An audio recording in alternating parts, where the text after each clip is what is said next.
যারা চলে গেছেন আমি শুধু তাদের কথাই বলছি যে তারা এই সোসাইটির পিছনে যথেষ্ট চিন্তা শ্রম মেধা দিয়ে এটাকে গড়ে রেখে গেছেন। আর মৌলানা হাবিবুর রহমান সময় এক সময় আমির ছিলেন, এবিএম হাবিবুর রহমান, এসব মুরব্বীদের কথা আমরা স্মরণ করি। আজকে যারা আমরা তাদের গড়ে রাখা এই প্রতিষ্ঠানে তারবিয়াতের একটা কেন্দ্র হিসাবে পেয়েছিলাম, এই 15টা বছর এই ফ্যাসিস্ট সরকার এটাকে বেদখল করেছিল, আপনারা সবাই জানেন।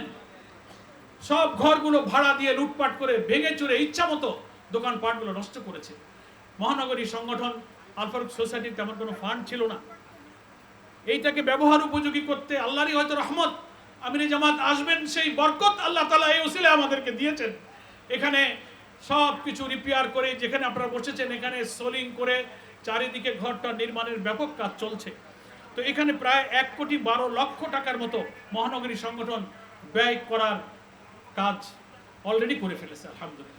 আরও কিছু কাজ সামনে, মিস্ত্রি, টাইলস, ওয়ারিং, রং, জানালা, ক্লপসেবল গেট, এসি, বালু ভরাট করতে হচ্ছে, সোলিং, ড্রেন নির্মাণ, টিনের চাল, decoration, furniture, sound system, CC camera সব মিলে 1,00,000 টাকার মতো কাজ, 1,00,00,000 কোটি টাকা ব্যয় করা হচ্ছে। তো আমরা সব রুকনরা আমাদের ঐতিহ্য অনুযায়ী এই আল ফারুক সোসাইটির সদস্য, মহানগরীর সব রুকনরা, এটা আমরা জানি সবাই। জেলার ভাইদের কে